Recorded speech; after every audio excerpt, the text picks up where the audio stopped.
Siinäpä sitä lähettää ensimmäisiin kilpailuihin.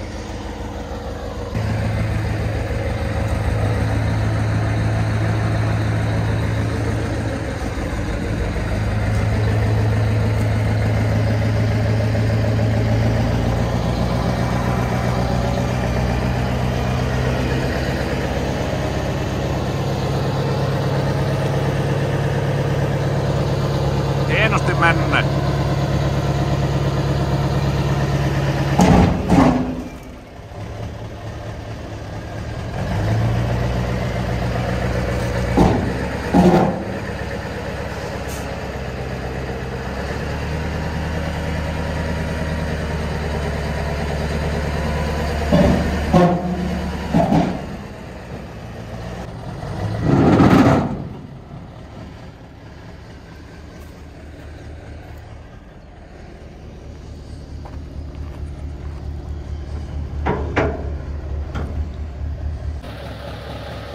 Nytpä se olisi kisapäivän aamu ja tässä lähtien ajelleen kohti Raaheen. Saapa nähdä miten meidän käy. Raahen kilpailusta ei paljon jäänyt kerrottavaa. Oli niin liukas rataa näille meidän renkkaalle, että eihän me päästy mihinkään siellä. Niin katsotaanpa nyt, jos Humppilassa pääsis paremmin. Sepä alkaisi olla huomenna Humppilaan lähtö. Saapa nähdä miten meidän käy siellä. Pannaanpa tuo auto seuraavana kyytiin ja lähdetään painaa Humppilaa kohti.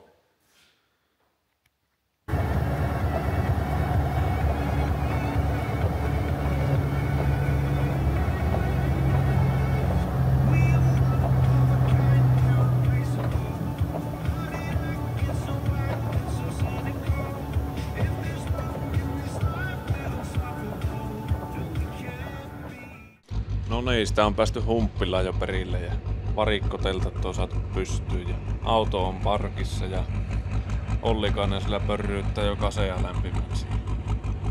Aivan hyvät puitteet näyttää olevan täällä. Katsotaanpa huomenna, että miten auto vettä.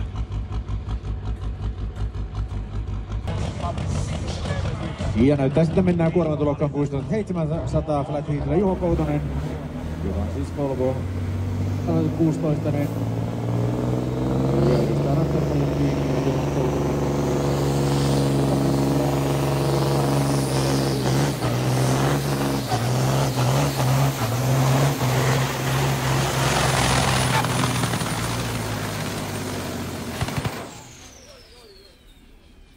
Mikä meni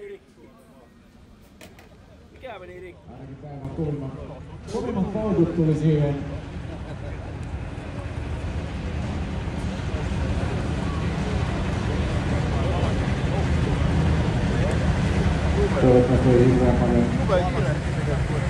Tulihan niitä rikkonaisia osia sitten kuitenkin tällä possauksella ja kun kotiin päästiin, niin ruvettiin kokeilemaan pyörittää moottori ja otettiin venttiilikopat auki ja katsottiin, että näkyykö mitään epäilyttävää siellä. Ensin ajateltiin, että jako on pyörähtänyt. Sitten otettiin pakosarja pois, niin huomattiin, että yhdessä pakokanavassa niin oli venttiilit. Sitten ruvettiin purkkaa siitä ja otettiin kansi pois, niin olihan tuo aika lohuttoman näköinen tuo sylinteri, että sieltä oli pari venttiiliä paukuttanut tuon männän kanssa sitten.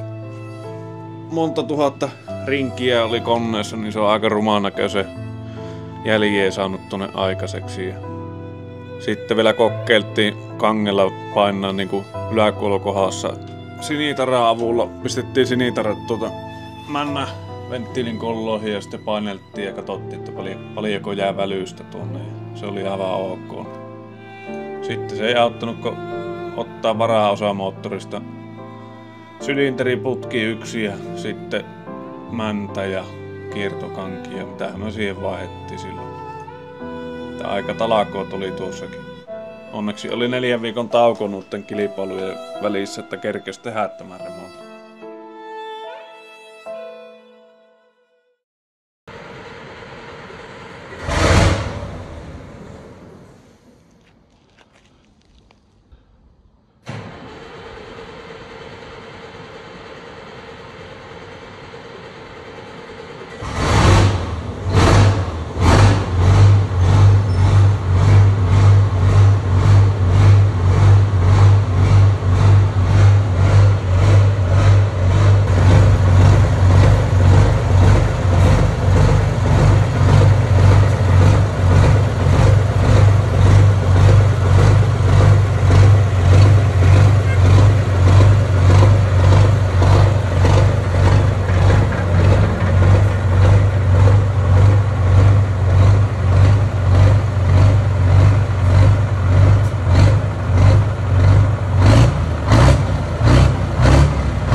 Siinäpä se Volvo nyt keekistelee auringonpaisteessa ja saattiin vielä uudet renkaat taakse. Kiitoksia Vetomaalle ja tuolle Maarakennus Erkkilälle.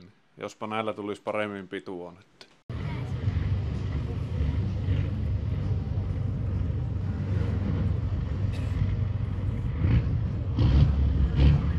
Ja näin valmistaja Juha Kolmonen. 12 kilpailuun tulisi selvästi voittoa Olympiassa.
Oli nyt nämä Haapajärven kisat ajettu ja auto pelasi kyllä muuten ihan jees, mutta niin kuin videostakin näkee, niin takarattailla on aivan liian vähän pitua. Että se oli niin keulapainoinen tuo auto, että sitä nyt ruvettiin keventää. Otettiin ekana nuo etujarrut pois tuolta ja niistähän saattiin heti 150 kiloa kevennettyä tätä autoa taas keulasta.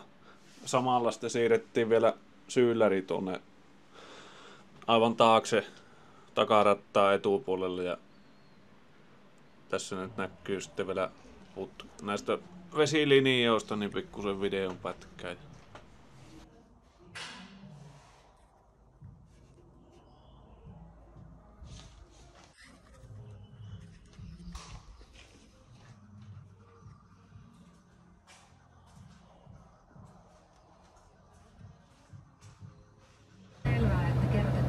Täällä sitä ollaan matkalla jossakin päin Etelä-Savua kohti Lappeenrantaa ollaan menossa.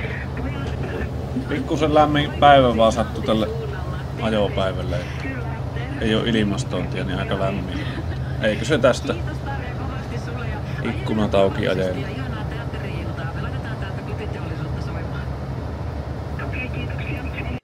Täällä ollaan jo saavuttu Lappeenrantaan perille ja oltiin yösynä hotellissa. Ja nyt tämä olisi kisapäivä aamulta tämä kuva. Ja ei tullut paljon muuta kuvattua siinä. Mieluummin kahto muiden vetoja, niin ei jaksanut kameralle höpötellä mitään ihmeellistä. Tämä nyt on välillä tämmöistä myöhemmin äänitettyä sitten tämä pätkä, mutta tätä Lappeenrannasta ei tullut muuta videon pätkää nyt, kun tämä minkä Sportsmani on kuvannut, niin näette nyt siitä, että miten se moottori räjähtää. Että kiitoksia Sportsmanille tästä videosta.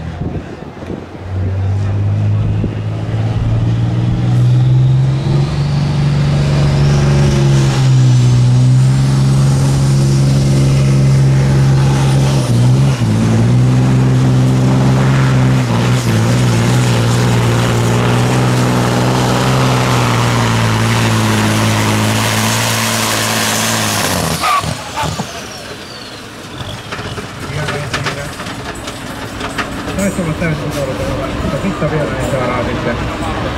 Kyllä, nyt varmaan pyöri heti työpuolella tulee tähän alkuun. Ja hinaus.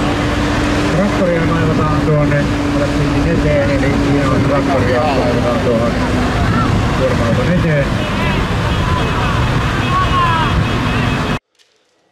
Ja näin, nytpä sitä on selvitty tänne talliin Lappeenrannan jälkeen.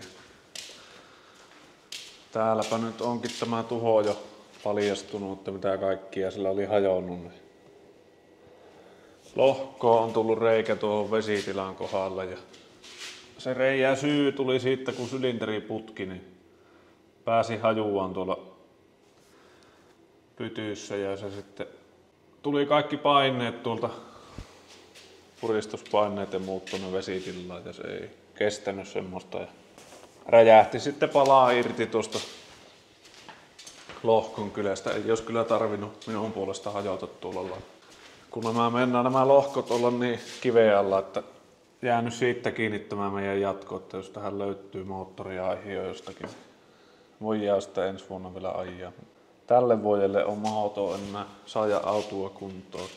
Mäntäkin on häipynyt kokonaan, että se on tuolla öljypohjassa jossakin silippu, mitä on jäljellä männöstä. Niin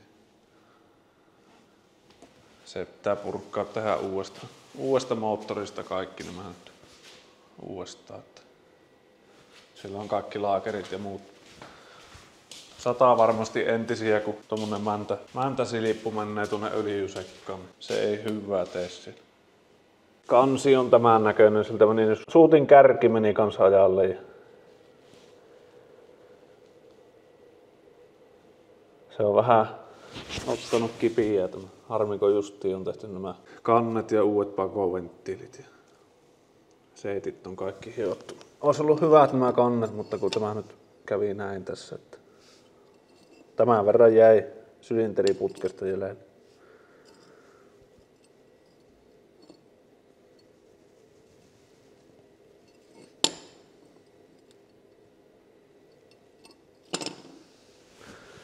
Voi.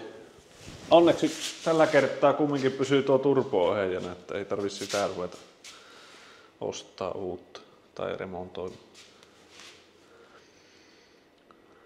Mutta ei kai tässä auta kuin kiittää kaikkia yhteistyökumppaneita. Paljon on niitäkin tullut jo, vaikka aloittelijat tässä hommassa. Niin luotto on kuitenkin ollut kovaa, että tästä jotakin tulee. Kiitoksia kaikille yhteistyökumppaneille. Tämähän on aivan mahdoton homma tämmönenkin tehdä, jos ei tulisi apuja jostakin suunnalta. Mutta katsotaan mitä me keksitään ensi vuonna tälle autolle. Jos moottori vaan löytyy jostakin, niin sittenhän tämä on muuta kuin tekee vaan ajoo, mutta ainakin mitä nyt viikon on ehitty noita moottoreita, niin ei niitä ole kyllä tarjolla. Jos jollakin katsojillakin on 16 litran Volvo moottori, niin pistää sitten kommenttia tulemaan. Semmonen. Justiin nyt harmittaa se, että kun olisi aina vaan parani tämä auto ja vielä tuohon Lappeenrannan vettoonkin niin saatiin isompi vaihe päälle, että se hakkaa koko ajan rajoitinta vasten. Nyt olisi ollut potentiaalia autossa, mutta kun nyt hajosi tämä moottori, se oli siinä tämä kausi. Eikä siinä mitään, katsotaan nyt sitten kun ruvetaan rakentamaan tätä autoa, niin voisi sitten tehdä jotakin videon pätkää siitä myöhemmin. Tai eipä mulla paljon muuta jorinoita ole tähän tilanteeseen, että tämä nyt on tilanne ja näillä on mentävä. Katsotaanpa sitten joskus uusilla videoilla.